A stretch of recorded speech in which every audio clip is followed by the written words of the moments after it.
Hello everyone, this is Preeti Chaudhary and welcome to UPSC cracker. आज हम budget 2020-21 का test 2 solve करेंगे। जैसा कि पिछली वीडियो में भी हमने बात की थी, हम बात करते हैं थोड़ा बजट पर 2020-21 में। जैसे बजट हम पढ़ेंगे तो, लेकिन हम बजट को किस तरह से पढ़ेंगे। कोई बजट प्रस्तुत होता है तो उस बजट को देखने का सबका अपना अलग अलग तरीका होता है। तो जैसे एक राजनेता होगा, वो बजट को किस तरह से देखा, उसका अपना पॉइंट ऑफ व्यू होगा, उसके अपने नीड्स होंगे उसको देखने के। एक प्रशासक बजट को कैसे देखेगा, उसके अपने तरीके होंगे देखने के। एक आम आदमी बजट को कैसे देखता है, वो अपने तरीके से देखेगा। और एक यूपीएससी का एस्पिरेंट बजट को कैसे देखेगा, वो उसके अपने नीड्स होंगे। तो हम आज बात करेंगे एक यूपीएससी का एस्पिरेंट बजट को कैसे देखेगा, उसको क्या देखना चाहिए बजट में। तो एक यूपीएससी के एस्पिरेंट के लिए बजट में ये होना चाहिए कि उसको अपने एग्जाम पॉइंट ऑफ व्यू से क्या चीज़ रेलिवेंट है, क्या चीज़ उसके काम की है, उसको छांट लेना चाहिए, उसको बजट में ढूंढना शुरू कर देना चाहिए। तो आज हम एमसीक्यूज़ के थ्रू वही सारी चीज़ें ढूंढेंगे, पूरे एमसीक्यूज़ में वही सारी चीज़ें ढूंढेंगे। सिलेबस को ध्यान में रखते हुए हम एक एक क्वेश्चन पर डिस्कशन करेंगे कि एक एक क्वेश्चन हम ये चुन रहे हैं तो हमने इसको क्यों ढूंढा, इसमें हमारे काम की क्या चीज़ है, इस पर्टिकुलर क्वेश्चन में हमारे काम की क्या चीज़ है। तो एक यूपीएससी का एस्पिरेंट जो होगा, बजट को किस तरह से देखेगा, वो बजट को देखेगा अपने सिलेबस को ध्यान में रखते हुए, और सिलेबस के साथ साथ भी वो उसको दो तरह से देखेगा। कैसे? बजट को दो तरह से देखेगा, एक प्रीलिम्स के पॉइंट ऑफ व्यू से और दूसरा मेंस के पॉइंट ऑफ व्यू से। तो आज हम जो बात करेंगे, हम बेसिकली फोकस्ड हैं प्रीलिम्स पे, तो हम प्रीलिम्स बेस्ड बात करेंगे। कंप्लीट बजट हम इसमें पढ़ने वाले हैं, टेस्ट 2 आज हम सॉल्व करेंगे। तो जब एक यूपीएससी का एस्पिरेंट बजट में चीजें ढूंढना शुरू करेगा तो वो क्या देखेगा, उसकी प्राथमिकता क्या होगी। जैसे फॉर एग्जांपल अगर हम बात करें तो जैसे गवर्नमेंट का एक लक्ष्य है कि वो 5 ट्रिलियन इकोनॉमी प्राप्त करना चाहती है। सरकार का लक्ष्य है 5 ट्रिलियन इकोनॉमी प्राप्त करना। अब जब उसको ये लक्ष्य प्राप्त करना है तो उसके लिए क्या करेगी गवर्नमेंट। भारत में 3 सेक्टर्स काम करते हैं, प्राइमरी, सेकेंडरी एंड टर्सरी, प्राथमिक, द्वितीयक और तृतीयक क्षेत्र। तो गवर्नमेंट को अगर 5 ट्रिलियन इकोनॉमी प्राप्त करनी है तो इन तीनों सेक्टर्स पे काम करना पड़ेगा, और ये हमारे सिलेबस का हिस्सा है। जैसे प्राथमिक क्षेत्र के लिए बजट में क्या स्पेशल दिया हुआ है, ये हमारे फोकस की बात हो जाएगी। जैसे प्राथमिक क्षेत्र में क्या आता है, कृषि, कृषि से रिलेटेड क्या क्या बातें हैं वो हमें पढ़नी होंगी। उसके बाद सेकेंडरी सेक्टर में उद्योगों से रिलेटेड कौन कौन सी स्पेशल बातें हैं बजट में, वो हमें करनी होंगी। उसके बाद टर्सरी सेक्टर में सेवा क्षेत्र से रिलेटेड क्या क्या स्पेशल दिया हुआ है बजट में, वो हमें सब देखना होगा। इसके बाद अगर हम बात करें तो गवर्नमेंट ने एक कॉन्सेप्ट दिया है न्यू इंडिया का। न्यू इंडिया बनाना चाहती है गवर्नमेंट। अगर गवर्नमेंट को अपना न्यू इंडिया का लक्ष्य प्राप्त करना होगा तो हमें सबसे पहले ये पता होना चाहिए कि न्यू इंडिया का लक्ष्य प्राप्त करने के लिए हमारे पास कौन कौन से फैक्टर्स पे हमें काम करना होगा, हमारे पास कौन कौन से फैक्टर्स हैं जिन पे हमें काम करना होगा। एक डेवलप्ड इंडिया कब हो सकता है, जब सबके पास रोजगार हो। रोजगार कैसे होगा, जब सबके पास अच्छा कौशल हो। मीन्स न्यू इंडिया की अगर हम बात कर रहे हैं तो बजट में न्यू इंडिया बनाने के लिए क्या क्या प्रावधान किया गया है। जैसे रोजगार के लिए क्या समाधान किया गया है, जनसांख्यिकी कौशल के लिए क्या किया गया है, लाइक जनसांख्यिकी कौशल मीन्स युवा आबादी की कौशल के लिए क्या क्या किया गया है, समावेशन के लिए क्या किया है, सामाजिक न्याय, सतत विकास एवं जलवायु परिवर्तन के लिए क्या क्या किया गया है, सुशासन के लिए क्या किया है, आंतरिक सुरक्षा के लिए क्या किया है। बहुत सारी बातें हम इसमें देखेंगे। तो ये सारा पॉइंट ऑफ व्यू हो जाएगा हमें देखने का कि हम बजट को कैसे देखें, बजट को कैसे देखें 2020-21 का बजट। ये सारे पॉइंट्स को हम ध्यान में रख के, इन सारे पॉइंट्स को हम ध्यान में रख के तब बजट को खोजना शुरू करेंगे। क्या इनके इर्द गिर्द कुछ चीजें हमें मिलती हैं, इनके लिए बजट में क्या स्पेशल दिया गया है, इस रणनीति से बजट को पढ़ना शुरू करेंगे। हम एक एक क्वेश्चन पे डिस्कस करेंगे कि ये पर्टिकुलर क्वेश्चन हम क्यों पढ़ रहे हैं, इसमें हमारे लिए क्या काम की चीज है, और बेसिकली हम फोकस रहेंगे प्रीलिम्स पे। जैसे हमने लास्ट वीडियो में भी बात करी थी, एमसीक्यूज भी उन टॉपिक्स पे सॉल्व करे थे। जैसे सरकार ने इस बजट 2020-21 में क्या किया है, बेसिकली 3 प्रमुख घटक बनाए हैं। 3 प्रमुख घटक बनाए हैं। क्या 3 प्रमुख घटक बनाए हैं? महत्वाकांक्षी भारत, सभी के लिए आर्थिक विकास और समावेशी समाज। इन 3 घटकों को ध्यान में रखते हुए पूरा बजट तैयार किया गया है, पूरा बजट तैयार किया गया है। जैसे महत्वाकांक्षी भारत को अगर उन्होंने ध्यान में रखा है तो उसके लिए क्या किया है। महत्वाकांक्षी भारत से क्या मतलब है? महत्वाकांक्षी भारत से मतलब है कि राष्ट्र के विकास के लिए जो भी इंपॉर्टेंट चीजें होंगी, जो भी अपरिहार्य चीजें होंगी, उनकी लोगों तक पहुंच सुनिश्चित कराना है। और अगर हम महत्वाकांक्षी भारत का मतलब समझें तो महत्वाकांक्षी भारत का मतलब होगा जैसे एक ऐसा भारत जो विश्व की महाशक्ति बनना चाहता है, एक ऐसा भारत जो 5 ट्रिलियन इकोनॉमी को अचीव करना चाहता है, एक ऐसा भारत जो आर्थिक रूप से संपूर्ण विश्व में सशक्त होना चाहता है। तो ये हो गया महत्वाकांक्षी भारत। दूसरा फैक्टर रखा है सभी के लिए आर्थिक विकास। जब आर्थिक विकास सभी का होगा, सभी का आर्थिक विकास होगा तो उससे क्या होगा, समावेशी विकास को बढ़ावा मिलेगा। मतलब समावेशी विकास को ध्यान में रख के ये बजट बनाया गया है। तीसरा फैक्टर जिम्मेदार समाज। जिम्मेदार समाज से मतलब होता है कि जब समाज और सरकार एक साथ मिलकर काम करेंगे तब क्या होगा, तब किसी राष्ट्र का विकास संभव होता है। तो राष्ट्र के विकास के लिए जिम्मेदार समाज का होना बहुत जरूरी है। जैसे अगर जिम्मेदार समाज होगा, राष्ट्र का विकास होगा, उससे क्या होगा, गुड गवर्नेंस की स्थापना होगी, सुशासन की स्थापना होगी। और गुड गवर्नेंस के क्या क्या एलिमेंट होते हैं सब डिस्कस किया था हमने लास्ट वीडियो में, लेकिन ये इंपॉर्टेंट है, ये समझ हमारे माइंड में होनी चाहिए, तभी हमें बजट ठीक से समझ में आएगा। केवल फैक्ट रट लेने से कुछ नहीं होता है।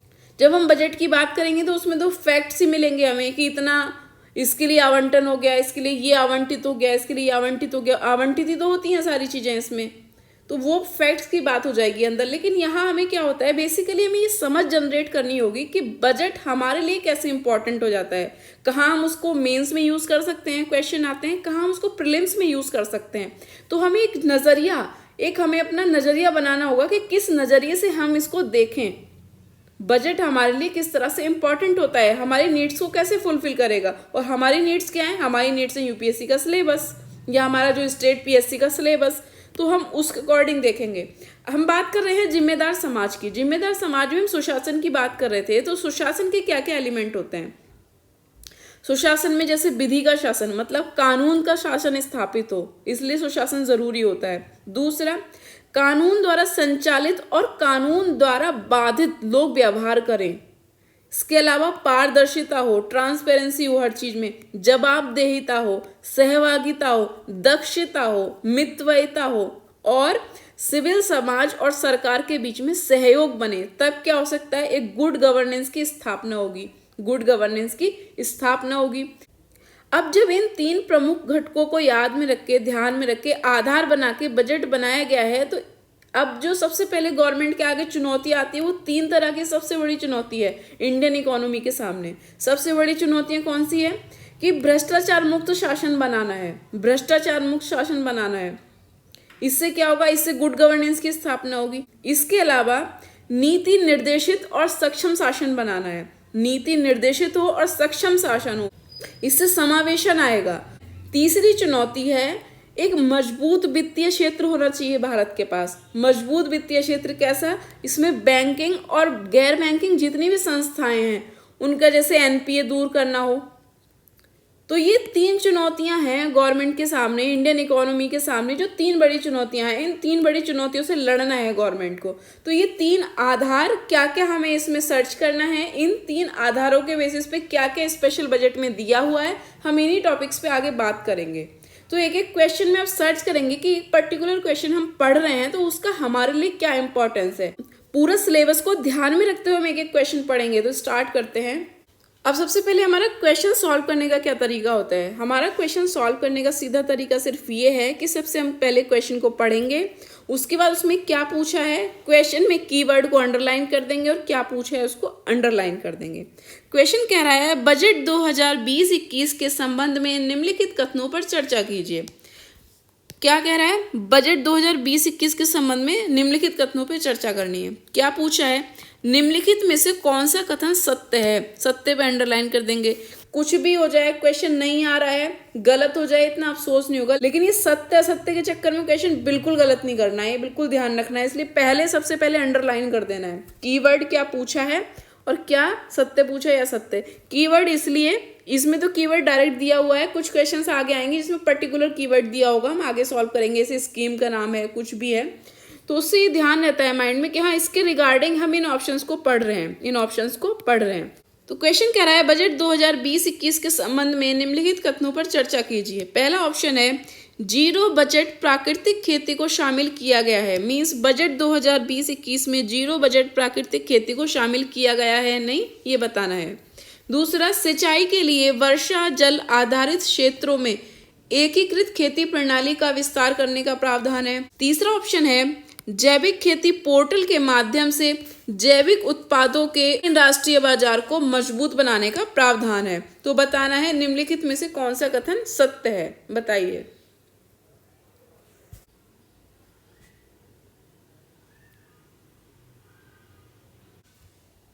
तो इसमें सभी ऑप्शन ठीक होंगे। सी, इसमें जीरो बजट प्राकृतिक खेती भी शामिल की जाएगी, एकीकृत खेती प्रणाली के विस्तार की भी बात हुई है और जैविक खेती पोर्टल की भी बात हुई है। जैविक खेती पोर्टल क्या है? जैविक खेती पोर्टल, एक पोर्टल बनाया जाएगा। इसमें क्या होगा कि जितने भी जैविक उत्पाद होंगे इन सबको ऑनलाइन राष्ट्रीय बाजार को मजबूत करने में प्रावधान होगा। मतलब इन जैविक उत्पादों को ऑनलाइन बेचा जाएगा। ऑनलाइन जब बिकेंगे तो क्या होगा, जो ऑनलाइन राष्ट्रीय बाजार होगा वो मजबूत होगा। अब आजकल क्या हो रहा है, जैविक उत्पादों की डिमांड भी बढ़ रही है। हम इस बात पे डिस्कस करेंगे कि अगर बजट में जैविक खेती पोर्टल की बात हुई है तो हम इसे क्यों पढ़ रहे हैं, हमारे लिए क्या रेलिवेंसी है इस चीज़ की। तो हमारे पेपर 3 में एक यूनिट है, किसानों की सहायता के लिए ई प्रौद्योगिकी। तो ये हो गया ऑनलाइन राष्ट्रीय बाजार, ई प्रौद्योगिकी से रिलेटेड हो गया, ई टेक्नोलॉजी से रिलेटेड हो गया। तो ये किसानों की आय दुगनी करने के लिए भी ये प्रावधान है। अब दूसरा ऑप्शन है सिंचाई के लिए वर्षा जल आधारित क्षेत्रों में एकीकृत खेती प्रणाली का विस्तार। मतलब जिन क्षेत्रों में वर्षा आधारित जल से खेती होती है वहां पे एकीकृत खेती प्रणाली का विस्तार किया जाएगा। अब एकीकृत खेती प्रणाली क्या होता है? एकीकृत खेती प्रणाली का मतलब होता है कि कृषि करने की वो प्रणाली, या सीधे शब्दों में कहें, सरल शब्दों में, तो खेती करने का वो तरीका जिसमें क्या होता है, कृषि के बहुत सारे घटक होते हैं। कौन कौन से घटक? जैसे फसल का उत्पादन करना, मवेशी पालना, फल उगाना, सब्जियां उगाना, मधुमक्खी पालन करना, वानिकी, और भी बहुत सारी चीजें क्या होता है, कृषि के घटक होते हैं। तो इसमें क्या करना है, फसल का उत्पादन करना, मवेशी पालन करना, फल उगाना, सब्जी उगाना, मधुमक्खी पालन, वानिकी। चाहे हमें कुछ उत्पादन करना हो या किसी को पालना हो, तो इसका काम हम एक समेकित रूप में करें, इन सबको एक समेकित रूप में करें ताकि ये एक दूसरे के पूरक हों। जैसे अगर हम मवेशी पाल रहे हैं तो उनका गोबर का हम खाद बनाएं, उसको खेती में यूज करें, तो क्या होगा, एक दूसरे के पूरक हों। इससे क्या होगा कि संसाधनों की क्षमता बढ़ेगी, उत्पादन ज्यादा बढ़ेगा, उत्पादकता बढ़ेगी और ये लाभप्रद भी होगा। इसके साथ साथ हमें कृषि को इस तरह से करना है ताकि वो पर्यावरण को भी सुरक्षित रखे, और पर्यावरण को सुरक्षित रखते हुए उसमें वृद्धि हो, खेती प्रणाली में वृद्धि हो। जीरो बजट प्राकृतिक खेती, ये बहुत इंपॉर्टेंट है फ्यूचर में क्वेश्चन के लिए भी, ये मेंस में भी क्वेश्चन आ सकता है इससे रिलेटेड। जीरो बजट प्राकृतिक खेती पे 2019 के बजट में इसको इंट्रोड्यूस किया गया था। 2019 के बजट में क्या किया था, इसको इंट्रोड्यूस किया गया था। ये क्या होता है, ये नेचुरल खाद का इस्तेमाल करके जीरो बजट खेती की जाती है। नेचुरल खाद मतलब सिर्फ पेड़ पत्ते गोबर, मीन्स जो प्राकृतिक उर्वरक होते हैं, प्राकृतिक उर्वरक यूज करके हम क्या करते हैं, खेती करते हैं। इसमें नेचुरल बीज का यूज किया जाता है।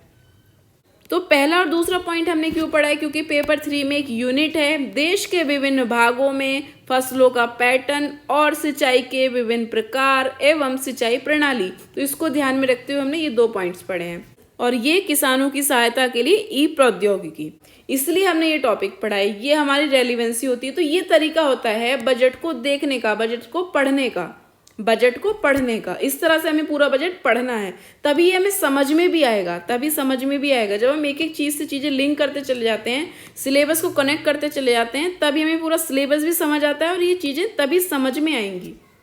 इसके अलावा एक प्रावधान और है बजट में, जो गैर फसल मौसम होता है उसमें बहुस्तरीय फसल की बात हुई है। जैसे मधुमक्खी पालन की बात हुई है, सौर पंप लगा सकते हैं, सौर ऊर्जा उत्पादन को बढ़ावा दिया जाएगा। ये सारे प्रावधान भी बजट में किए गए हैं। तो इसमें ऑप्शन डी ठीक होगा, सभी ठीक हैं।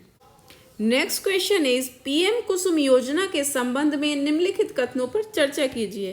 की पॉइंट है हमारा पीएम कुसुम योजना। पूछा क्या है, निम्नलिखित में से कौन सा कथन सत्य है, सत्य पूछा है।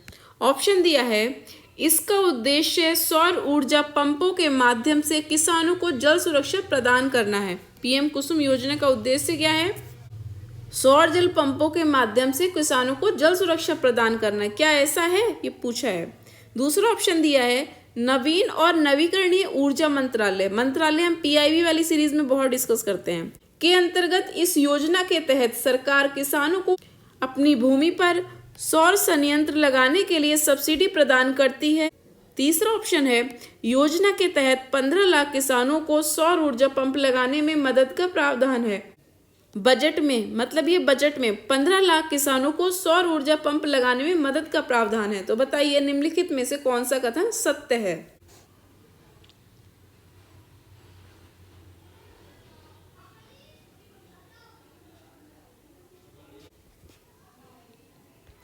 तो इसमें पहला ऑप्शन ठीक होगा, 1 और 2। तीसरा ऑप्शन गलत है, क्योंकि बजट में इस योजना के तहत 15 लाख नहीं 20 लाख किसानों को सौर ऊर्जा पंप लगाने में मदद की जाएगी।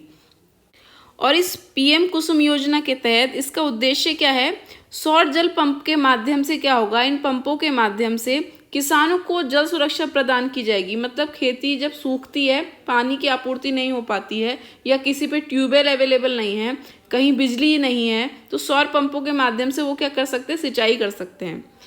नवीन और नवीकरणीय ऊर्जा मंत्रालय के अंतर्गत ही ये योजना काम करती है। इसके तहत क्या है कि जो सरकार है, अगर कोई किसान अपनी भूमि पर सौर ऊर्जा संयंत्र लगाता है तो उसको सब्सिडी प्रदान करती है।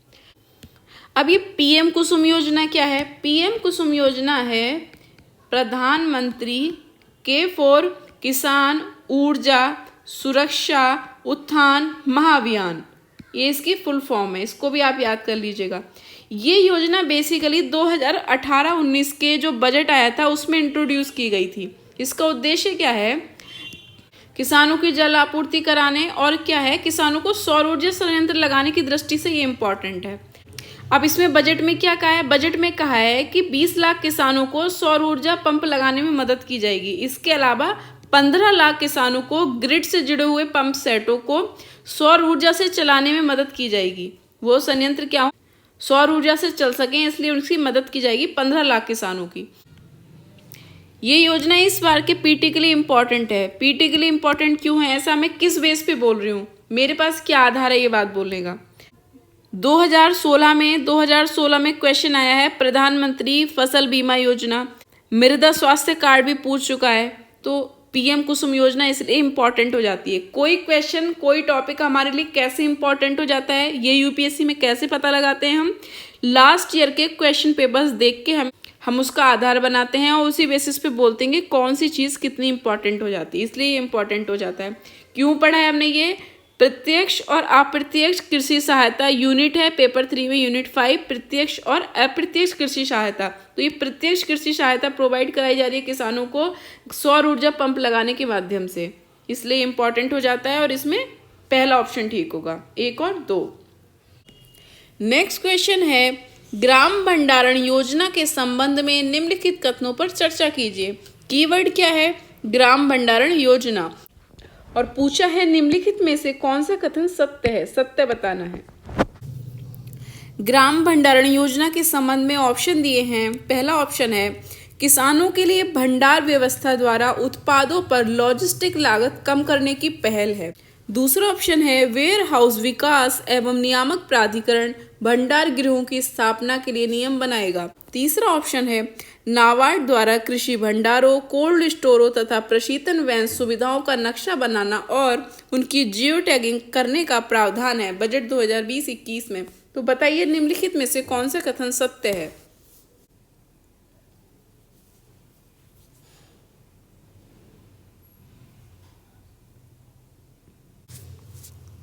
तो ग्राम भंडारण योजना के संबंध में इसमें सभी ऑप्शन ठीक हैं। ग्राम भंडारण योजना में क्या है कि जो किसानों के लिए भंडारण व्यवस्था करके उत्पादों पर जो लॉजिस्टिक लागत होती है उसको कम करने की एक पहल है। लॉजिस्टिक लागत क्या होती है, लॉजिस्टिक लागत होती है इसे ढोने की लागत, उत्पाद को ढोने की लागत। ग्रामीण भारत के विकास के लिए बजट को बहुत बेहतर ढंग से संबोधित किया गया है, स्पेशली किसानों के लिए। क्या है ये? लॉजिस्टिक लागत। लॉजिस्टिक लागत होता है जैसे किसान उत्पादन करता है, फिर वो क्या करता है, वो अपने उत्पादों को भंडार गृह तक लेकर जाता है। इसलिए उसको क्या होता है, पहले वो उसको लेबर चाहिए सामान लादने के लिए, उसकी कॉस्ट लगती है। फिर वो वाहन लेके जाता है, उसमें तेल की कॉस्ट लगती है। फिर वो वहाँ पे उतारता है सामान को, उसकी कॉस्ट लगती है। तो अगर ये भंडार गृह क्या होंगे, भंडार गृह अगर ग्राम में ही होंगे तो ये सारी लागत किसान की बच जाएगी, किसान की लागत सब बच जाएगी, किसान को बचत होगी। इसमें बचत क्या होता है, बचत का मतलब होता है कमाना। जैसे कहते हैं कि 1 रुपया अगर आपने बचा लिया मतलब 1 रुपया कमा लिया। ये हम क्यों पढ़ रहे हैं, पेपर 3 में है यूनिट कृषि उत्पादन का भंडार, कृषि उत्पादन का भंडार, वहां पे ये इंपॉर्टेंट हो जाता है। बजट 2020-21 में क्या क्या प्रावधान किया गया है इसके लिए कि जो नाबार्ड होगा वो कृषि भंडारों, कोल्ड स्टोरों, प्रशीतन वैन सुविधाओं का नक्शा बनाएगा और जियो टैगिंग करेगा, मतलब ट्रैकिंग करेगा सारी चीज़ों की, क्या क्या हो रहा है, कैसे कैसे हो रहा है, पूरी ट्रैकिंग, जियो टैगिंग करेगा ये। वेयर हाउस विकास प्राधिकरण क्या करेगा, जो खंड और तालुक स्तर पर, जैसे जिले में ब्लॉक होता है उस तरह से खंड और तालुक स्तर पर जो भंडार गृह बनेंगे, अगर उसमें किसी तरह की पूंजी की कमी आती है तो ये भरपाई करेगा। वेयर हाउस विकास एवं नियामक प्राधिकरण ये उसकी भरपाई कराएगा। और जो नेगोशिएबल वेयर हाउसिंग रिसीट है उस पर किए जाने वाला वित्त पोषण है उसको ई नाइम के साथ जोड़ेगा। और जो भारतीय खाद्य निगम है और केंद्रीय भंडार निगम है, ये दोनों क्या करेंगे, अपनी जमीन पे ऐसे भंडार गृह बनवाएंगे ग्राम भंडार योजना के तहत। और केंद्र सरकार जो मॉडल कानून बनाएगी उन पर अमल करने वाली राज्य सरकारों को प्रोत्साहन दिया जाएगा गृह भंडार योजना के तहत गृह भंडार बनाने में। बजट में इस तरह के प्रावधान किए गए हैं, तो इसमें डी ऑप्शन ठीक होगा। नेक्स्ट क्वेश्चन है, बजट 2020-21 पशुधन के संबंध में निम्नलिखित कथनों पर चर्चा कीजिए। कीवर्ड है पशुधन के संबंध में। क्या पूछा है, निम्नलिखित में से कौन सा कथन सत्य है, सत्य पूछा है। ऑप्शन दिए हैं, दूध प्रसंस्करण क्षमता को वर्ष 2025 तक दुगना किया जाएगा। दूसरा ऑप्शन है, चारागाह को विकसित करने के लिए मनरेगा का संयोजन किया जाएगा। तीसरा ऑप्शन है, मवेशियों में होने वाली बीमारियां FMD तथा ब्रूसेलोसिस और भेड़ व बकरियों में पेस्टेडेस पेटिस रूमिनेंट PPR को वर्ष 2024 तक समाप्त किया जाएगा। तो बताइए निम्नलिखित में से कौन सा कथन सत्य है।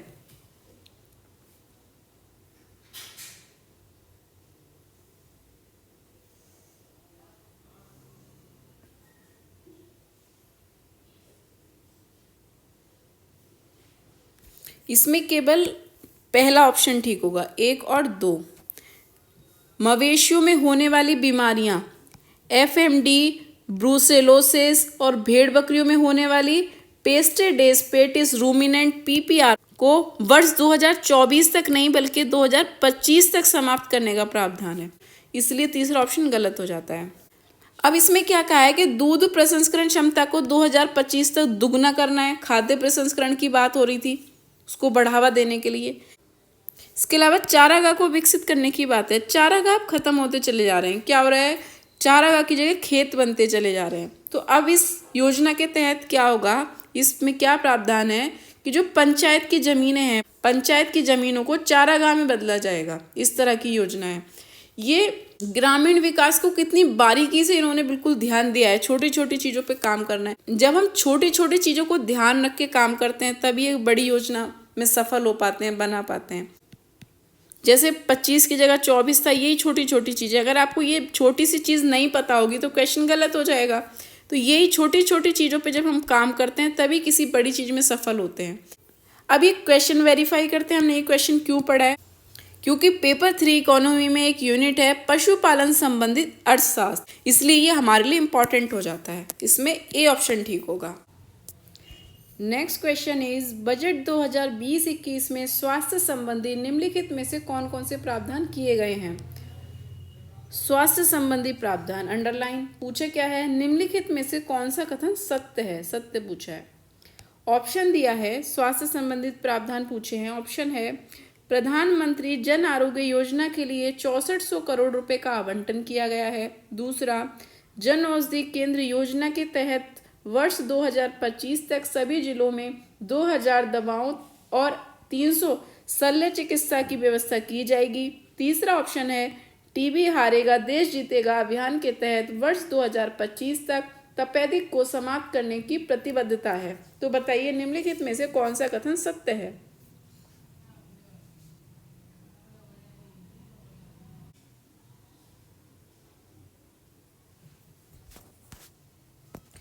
तो इसमें तीसरा ऑप्शन ठीक होगा, 1 और 3। दूसरा ऑप्शन गलत होगा। जन औषधि केंद्र योजना के तहत 2024 तक सभी जिलों में 2000 दवाओं और 300 शल्य चिकित्सा की व्यवस्था की जाएगी। टीबी हारेगा देश जीतेगा अभियान के तहत 2025 तक तपेदिक को समाप्त करने की प्रतिबद्धता है। समग्र स्वास्थ्य क्षेत्र के लिए हमने पहले भी क्वेश्चन में लास्ट वीडियो में जिक्र किया था कि समग्र स्वास्थ्य क्षेत्र के लिए सरकार ने बजट में 69,000 करोड़ रुपीस का आवंटन किया है। इसमें से 6400 करोड़ रुपीस किसके लिए हैं? प्रधानमंत्री जन आरोग्य योजना PMJ के लिए हैं। इसके अंतर्गत क्या किया जाएगा? 20,000 से ज़्यादा हॉस्पिटल्स खोले जाएंगे और PPP व्यवस्था मीन्स पब्लिक प्राइवेट पार्टनरशिप, सार्वजनिक निजी साझेदारी के माध्यम से क्या होगा? अस्पतालों का निर्माण होगा और जो भी राशि कम पड़ेगी उसका इंतजाम के लिए क्या किया है? विंडो बनाने का प्रस्ताव किया गया है। इसमें क्या होना है कि जिन जिलों में आयुष्मान से जुड़ा कोई भी हॉस्पिटल नहीं है उन जिलों में पहले हॉस्पिटल बनाए जाएंगे, पहले हॉस्पिटल बनेंगे और मशीन लर्निंग और आर्टिफिशियल इंटेलिजेंस AI के थ्रू क्या होगा? बीमारियों का पता लग सके, इस तरह के सिस्टम जनरेट किए जाएंगे। अब ये जन औषधि केंद्र योजना हम पहले ही पूरी डिस्कस कर चुके हैं, करंट में हमने डिटेल में पढ़ी है काफ़ी। इस योजना के तहत क्या होता है? सस्ती दवाइयाँ उपलब्ध हो जाती हैं। तो इसके तहत क्या होगा? वर्ष 2024 तक सभी जिलों में 2000 दवाइयाँ और 300 शल्य चिकित्सा की व्यवस्था की जाएगी। देखिए, अमर्त्य सेन कहते हैं कि किसी राष्ट्र के विकास के लिए प्राथमिक शिक्षा और प्राथमिक स्वास्थ्य सबसे आवश्यक होते हैं, सबसे अपरिहार्य होते हैं। इसका निबंध भी आया था, निबंध पूछा था UPSC में कि भारत के पिछड़ेपन का कारण प्राथमिक शिक्षा और स्वास्थ्य की उपेक्षा है। अगर हम इस चीज़ को ध्यान रखें, इस पॉइंट को ध्यान रखें, तो ये बहुत अच्छी योजना है स्वास्थ्य के दृष्टिकोण से। कैसे? अब हमारे पास धन भी है, टेक्नोलॉजी भी है और टारगेट्स भी हैं, तो अब हम इस दिशा में बहुत अच्छा काम करेंगे, बहुत अच्छा काम करेंगे। ठीक से इम्प्लीमेंटेशन होता है तो बहुत अच्छी पहल है ये। नेक्स्ट क्वेश्चन इज जल जीवन मिशन के संबंध में निम्नलिखित कथनों पर चर्चा कीजिए। जल जीवन मिशन के संबंध में क्या पूछा है? निम्नलिखित में से कौन सा कथन सत्य है? सत्य पूछा है।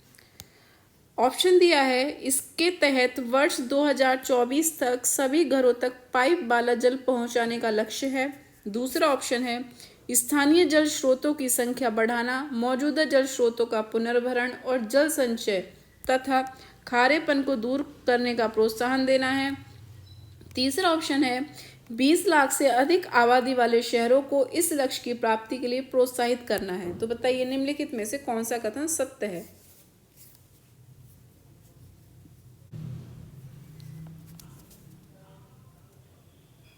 इसमें केवल पहला ऑप्शन ठीक होगा। यहाँ 10 लाख से अधिक आबादी वाले शहरों को इस लक्ष्य की प्राप्ति के लिए प्रोत्साहन किया जाएगा, ना कि 20 लाख वालों की। 10 लाख आएगा यहाँ पे। ये छोटी छोटी प्रश्न की बारीकियाँ, छोटे छोटी चीज़ें पे हमें फोकस करना है। अब इसमें क्या है? जल जीवन मिशन के तहत इसमें 2024 तक सभी घरों तक पाइपलाइन पहुँचाने का लक्ष्य रखा गया है। जल जीवन मिशन को 2019 में इंट्रोड्यूस किया गया था और 2024 तक क्या कर रहे हैं? 2024 तक का लक्ष्य बनाया है ताकि सभी घरों तक पाइप वाला जल पहुंच सके। जल जीवन मिशन के लिए 3.60 लाख करोड़ रुपए का आवंटन हुआ है और वित्त वर्ष 2020-21 में इस वाले बजट में इसको 11,500 करोड़ रुपए आवंटित हुए हैं इस क्षेत्र में काम करने के लिए। अब इसमें क्या है? स्थानीय जल स्रोतों की संख्या बढ़ाना है और जो मौजूदा जल स्रोत हैं उसमें फिर से पानी भरना है, पुनर्भरण की योजना है, जल का संचय करना है और खारेपन को दूर करने के लिए प्रोत्साहन देना है। इसके उद्देश्यों में शामिल हो जाता है। जल जीवन मिशन इसलिए इम्पॉर्टेंट हो जाता है क्योंकि आने वाले समय में जल संकट की स्थिति और बढ़ने वाली है। पीने का पानी, कृषि का, उद्योगों के लिए पानी, तो ऐसे में इस तरह की पहल फ्यूचर में बहुत अच्छा रोल प्ले करेगी। अगर हम इस पर काम कर रहे हैं तो बहुत अच्छा रोल प्ले करेगी है। हम इसको पढ़ क्यों रहे हैं? हम इसको पढ़ रहे हैं समावेशी विकास और उससे उत्पन्न होने वाले विषय। एक यूनिट है पेपर 3 में, यूनिट 2। लास्ट क्वेश्चन भी हमने उसी यूनिट को ध्यान में रखते हुए पढ़ा था, स्वास्थ्य वाला, समावेशी विकास और उससे उत्पन्न विषय, इसलिए ये इम्पॉर्टेंट हो जाता है। नेक्स्ट क्वेश्चन इज राष्ट्रीय संस्थागत रैंकिंग फ्रेमवर्क के संबंध में निम्नलिखित कथनों पर चर्चा कीजिए। राष्ट्रीय संस्थागत रैंकिंग फ्रेमवर्क पूछा क्या है, निम्नलिखित में से कौन सा कथन सत्य है? ऑप्शन दिया है इस फ्रेमवर्क को मानव संसाधन विकास मंत्रालय द्वारा 2014 में प्रारंभ किया गया। दूसरा ऑप्शन है इसके अंतर्गत आने वाले शीट्स 100 संस्थानों द्वारा डिग्री स्तर पर पूर्णकालिक ऑनलाइन शिक्षा कार्यक्रम शुरू किया जाएगा। तीसरा ऑप्शन है स्वास्थ्य और कौशल विकास मंत्रालय द्वारा विशेष ब्रिज कोष तैयार किया जाएगा। तो बताइए निम्नलिखित में से कौन सा कथन सत्य है?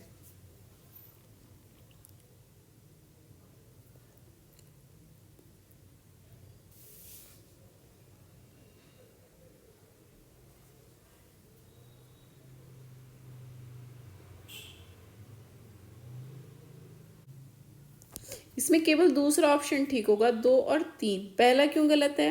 क्योंकि राष्ट्रीय संस्थागत रैंकिंग फ्रेमवर्क, ये जो फ्रेमवर्क है ये मानव संसाधन विकास मंत्रालय द्वारा तो बनाया गया है, लेकिन इसका प्रारंभ 2014 में नहीं बल्कि 2015 में हुआ है। छोटी छोटी चीज़ों पे हमें ध्यान देना है। और ये कब आएगा? रिवीजन से आएगा, ये रिवीजन से आएगा। इसमें कोई कॉन्सेप्ट तो है नहीं समझने के लिए, केवल इसको रटना है। तो बार बार जब तक आप रिवीजन नहीं करेंगे तब तक ये आपको ये मिस्टेक्स होनी बंद नहीं होंगी, ये रिवीजन से ही खत्म होंगी मिस्टेक्स। स्वास्थ्य और कौशल विकास मंत्रालय द्वारा क्या किया जाएगा? एक विशेष ब्रिज कोर्स तैयार किया जाएगा। इससे क्या होगा? इस कोर्स से जो शिक्षक हैं, नर्स हैं, पैरामेडिकल स्टाफ है, इनकी जो विदेशी मांग होती है उसकी पूर्ति के लिए इसको बनाया गया है। अब क्या है, राष्ट्रीय संस्थागत रैंकिंग फ्रेमवर्क के अंतर्गत आने वाले 100 शीर्ष संस्थान, इनको क्या किया जाएगा कि डिग्री स्तर पर पूर्णकालिक ऑनलाइन शिक्षा कार्यक्रम शुरू किया जाएगा ताकि ऑनलाइन पढ़ सकें। ये बहुत अच्छी पहल है। किसके लिए? कि जो दूरस्थ क्षेत्र में लोग रहते हैं, वीकर सेक्शन है, वो घर पे ही अपने लक्ष्यों की प्राप्ति कर सकते हैं, घर पे रह के पढ़ाई कर सकते हैं। अगर ऑनलाइन ये शुरू हो जाता है, उच्चतर शिक्षा होगी वो बेहतर ढंग से संचालित हो सकती है इसके माध्यम से। ये शिक्षा और समावेशी विकास के लिए बहुत इंपॉर्टेंट हो जाता है, शिक्षा और समावेशी विकास के लिए। क्योंकि क्या डिजिटल इंडिया बिना शिक्षा के पूरा हो पाएगा? इसलिए ये बहुत इंपॉर्टेंट हो जाता है। पीटी के लिए भी बहुत इंपॉर्टेंट है ये। तो इस सेशन में बस इतना ही। आई होप आपने एंजॉय किया होगा। बताइए आपके कितने क्वेश्चंस ठीक गए हैं।